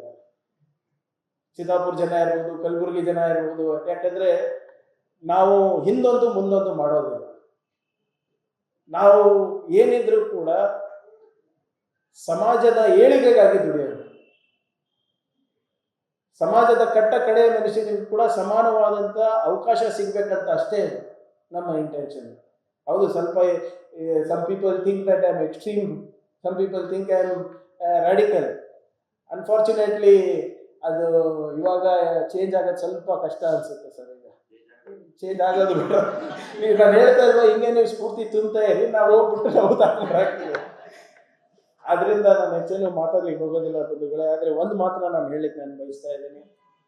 ಈ ಪುಸ್ತಕದಲ್ಲಿ ಯಾವ ಕುಟುಂಬಗಳ ಬಗ್ಗೆ ಬರೆದಿದ್ದಾರೆ, ನಿಜವಾಗ್ಲೂ ನಾವು ಏನು ಹೇಳೋಕ್ಕಾಗೋದಿಲ್ಲ. ನಾವು ಏನು ನಮ್ಮ ಮಾತುಗಳು ಅವರ ಕಣ್ಣೀರನ್ನು ಒರೆಸ್ಲಿಕ್ಕೂ ಆಗೋದಿಲ್ಲ ಅನ್ಸುತ್ತೆ. ಸೊ ಇಂಥ ವಾತಾವರಣದಲ್ಲಿ ನಮ್ಮ ಮುಂದಿನ ಪೀಳಿಗೆಗೆ ನಾವು ಸಂರಕ್ಷಣೆ ಮಾಡಬೇಕು ಅಂದರೆ ನಾವೆಲ್ಲರೂ ಒಗ್ಗಟ್ಟಾಗಿ ಒಮ್ಮನಸ್ಸಿಂದ, ನಮ್ಮ ರಾಜಕೀಯ ಏನು ವಿಚಾರಗಳು ಬೇರೆ ಇರಬಹುದು, ಆದರೆ ನಮ್ಮ ಮಕ್ಕಳ ಭವಿಷ್ಯಕ್ಕಾಗಣ ನಾವು ಒಂದಾಗಿ ಈ ತತ್ವ ಸಿದ್ಧಾಂತದ ವಿರುದ್ಧ ನಾವು ಹೋರಾಟ ಮಾಡಿಲ್ಲ ಅಂದರೆ ನಾವು ಪ್ರಬುದ್ಧ ಸಮಾಜನೂ ಕಟ್ಟಕ್ಕಾಗಲ್ಲ, ಸಮೃದ್ಧ ಭಾರತನೂ ಕೂಡ ಕಟ್ಟಕ್ಕಾಗಲ್ಲ. ಸುಮ್ಮನೆ ಇವಾಗ ಎಲ್ಲರೂ ಹೇಳ್ತಾ ಇದ್ದಾರೆ, ಈ ದಿನ ಒಂದು ಸ್ಟೋರಿ ಕೊಡ್ತಾರೆ, ದಿನ ಒಂದು ನರೇಟಿವ್ ಕೊಡ್ತಾರೆ. ವಿಕಸಿತ್ ಭಾರತ್ ಅಂತೆ, ಅಮೃತ್ ಕಾಲ್ ಅಂತೆ, ಏನೇನೋ ಹೇಳೋದು. ಈಗ ಯಾರು ನೋಡಿದ್ದಾರೆ 75 ವರ್ಷ ಆದಮೇಲೆ ಹೇಳಿದವನು ಇಲ್ಲ, ಕೇಳಿದವನು ಇರೋದಿಲ್ಲ. ಇವಾಗ ನಮಗೇನು ಬೇಕು? ನಮ್ದೇನಾದರೂ ನಾವು 75 ವರ್ಷ ಆದಮೇಲೆ ನಾವೇನಾದರೂ ನಿಜವಾಗ್ಲೂ ಒಂದು ಸಮೃದ್ಧ ಭಾರತ ಕಟ್ಟಬೇಕು ಅಂದರೆ ಫಸ್ಟ್ ನಮ್ಮ ಸಮಾಜಗಳನ್ನು ನಾವು ಸುಧಾರಣೆ ಮಾಡಬೇಕು. ಆಮೇಲೆ ನಮ್ಮ ಸಮಾಜಗಳನ್ನು ನಾವು ಸುಧಾರಣೆ ಮಾಡಬೇಕು ಅಂದರೆ ನಾವೆಲ್ಲರೂ ಒಗ್ಗಟ್ಟಾಗಿ ಒಮ್ಮನಸ್ಸಿಂದ ಸಂವಿಧಾನವನ್ನು ರಕ್ಷಣೆ ಮಾಡುವ ಜವಾಬ್ದಾರಿಯನ್ನು ನಾವು ತಗೋಬೇಕಾಗ್ತದೆ. ಹೌದು, ಈ ಕಮ್ಯುನಿಸ್ಟ್ ಅವ್ರು ಇರ್ಬೋದು, ಬೇರೆ ಪಾರ್ಟಿ ಆಪ್ ಇರ್ಬೋದು, ನಿಮ್ಮ JDS ಅಂತೂ ಇಲ್ಲ ಬಿಡಿ, ಏನದು ಸೆಕ್ಯುಲರ್ ಇಲ್ಲ, ಬರೀ JD ಆಗಿದೆ, ಈಗ ಜನತಾ ದಳ ಆಗಿದೆ. ಸೆಕ್ಯುಲರ್ ಅಂತ ಏನು ಇಲ್ಲ, ಅದು ಜಾತ್ಯತೀತ ಅದು ಪದ ತೆಗೆದ್ರೆ ಬೆಟರ್ ಅನ್ಸುತ್ತೆ ಅವರು. ಹೀಗೆ ಹಲವಾರು ರಾಜಕೀಯ ಪಕ್ಷಗಳಿದೆ. ಇಲ್ಲ ಯಾರು ಸಂವಿಧಾನದ ಆಶಯಗಳನ್ನು ನಾವು ಎತ್ತಿ ಹಿಡಿಯಲಿಕ್ಕೆ ಪ್ರಯತ್ನವನ್ನು ಮಾಡ್ತಾ ಇದ್ದೀವಿ. ಆದರೆ ಇದಕ್ಕೆ ನಾವು ಮಾಡಬೇಕು ಅಂದರೆ ನಾವು ಬರೀ ಡೆಲ್ಲಿನಲ್ಲ, ಹಳ್ಳಿ ಮಟ್ಟದಲ್ಲೇ ಕೂಡ ನಾವು ಮಾಡಬೇಕಾಗ್ತದೆ. ಸೊ ಇಂಥ ಒಂದು ಪ್ರಯತ್ನಕ್ಕೆ ಯಾವಾಗಲೂ ನಮ್ಮಂಥವರು ಸದಾ ಸಿದ್ಧರಿರ್ತೀವಿ ಅಂತ ನಾನು ಹೇಳಲಿಕ್ಕೆ ಬಯಸ್ತಾ ಇದ್ದೀನಿ. ಕೊನೆಯದಾಗಿ ಮತ್ತೊಮ್ಮೆ ನಮ್ಮ ಇರ್ಷಾದ್ ಅವರಿಗೆ ನಾನು ಅಭಿನಂದನೆ, ತಮ್ಮೆಲ್ಲರ ಪರವಾಗಿ ಹಾಗೂ ವೈಯಕ್ತಿಕವಾಗಿ ತಮಗೆ ಅಭಿನಂದನೆಯನ್ನು ಸಲ್ಲಿಸ್ತಾ ಇದ್ದೀನಿ. ಯಾಕಂದರೆ ಇಂಥ ಪುಸ್ತಕಗಳು ಭಾಳ ಕಷ್ಟ ಬರೆಯೋದು. ಅದನ್ನು ಹೋಗಿ ಅವರ ಕುಟುಂಬದವ್ರ ಹತ್ರ ಮಾತನಾಡಿ ಅವರ ಕಷ್ಟಗಳನ್ನು ಅರಿತುಕೊಂಡು ಅದನ್ನು ಒಂದು ಸಮಾಜಕ್ಕೆ ಒಂದು ಕನ್ನಡಿಯಾಗಿ ತಾವು ಹಿಡಿತಾ ಇದ್ದೀರಾ. ಇದು ನಿಜವಾಗ್ಲೂ ಭಾಳ ಶ್ಲಾಘನೀಯವಾದಂಥ ಕೆಲಸ. ಇದು ಭಾಳ ಒಂದು ಉತ್ತಮವಾದಂಥ ಕೆಲಸ. ಬಹುಶಃ ಈ ರಕ್ತ ಕಣ್ಣೀರಿನ ಕಥೆಗಳನ್ನು ಓದನ ಜನರು ಸ್ವಲ್ಪನ ಅರ್ಥ ಮಾಡ್ಕೋತಾರೆ. ಯಾವ ರೀತಿ ಅವರಿಗೆ ಈ ಧರ್ಮದ ನಶೆಯನ್ನು ಜನರಲ್ಲಿ ತುಂಬಿ ಯಾವ ರೀತಿ ಬಡವರಿಗೆ ಒಂದು ಈ ಹೋರಾಟ ಅಂತ ಇವ್ರೇನು ಹೋರಾಟ ಅಂತ ತಿಳ್ಕೊಂಡಿದ್ದಾರೆ, ಅದಕ್ಕೆ ಬಿಟ್ಟು ಅವರ ಭವಿಷ್ಯವನ್ನೇ ಹಾಳು ಮಾಡುವ ನಿಟ್ಟಿನಲ್ಲಿ ಕೆಲಸ ನಡೀತಾ ಇದೆ. ಇದಕ್ಕೆ ಒಂದು ಕನ್ನಡಿ ಆಗುತ್ತೆ ಅಂತ ನಾನು ಭಾವಿಸ್ತಾ ಇದ್ದೀನಿ. ಮುಂಬರುವ ದಿನಗಳಲ್ಲಿ ತಮ್ಮ ಲೇಖನೆಯನ್ನ ಹೆಚ್ಚು ಜನ ಪ್ರೇರಿತರಾಗಲಿ, ನೀವು ಹೆಚ್ಚು ಜನರಿಗೆ ಸ್ಫೂರ್ತಿ ಆಗ್ತೀರಾ ಅಂತ ನಾನು ಭಾವಿಸ್ತಾ ಇದ್ದೀನಿ. ಅಮೀನ್ ಮಟ್ಟು ಅವ್ರು ಹೇಳ್ದಂಗೆ ಈಗ ಹೇಗೆ ಅವರು ಒಂದು 30-40 ವರ್ಷ ಆಯ್ತು ಇದರಲ್ಲೇ ಇದ್ದು. ಸೊ ಈಗ ಒಂದು 40 ವರ್ಷ ಆದ್ಮೇಲೆ ನೀವು ಎಲ್ಲರಿಗೂ ಮುನ್ನುಡಿ ಬರೀತಿರ್ತೀರ. ಸೊ ಆದರೆ ಒಳ್ಳೆ ಪುಸ್ತಕಗಳ ಬಗ್ಗೆ ಇಂಥ ರಕ್ತ ಕಣ್ಣೀರಿನ ಪುಸ್ತಕಗಳಲ್ಲ ಅಂತ ನಾವು ಭಾವಿಸ್ತೀವಿ. ಮುಂಬರುವ ದಿನಗಳಲ್ಲಿ ನಾವೆಲ್ಲರೂ ಒಗ್ಗಟ್ಟಾಗಿ ಒಮ್ಮನಸ್ಸಿನಿಂದ ಸಂವಿಧಾನವನ್ನು ರಕ್ಷಣೆ ಮಾಡಲಿಕ್ಕೆ ಒಂದು ಪ್ರಾಮಾಣಿಕ ಪ್ರಯತ್ನ ಮಾಡೋಣ ಅಂತ ಹೇಳ್ತಾ ಮತ್ತೊಮ್ಮೆ ಇರ್ಷಾದ್ ಅವರಿಗೆ ಅಭಿನಂದನೆ ಸಲ್ಲಿಸ್ತಾ ನಾನು ಮುಗಿಸ್ತೀನಿ. ಜೈ ಹಿಂದ್, ಜೈ ಕರ್ನಾಟಕ, ಜೈ ಕರ್ನಾಟಕ.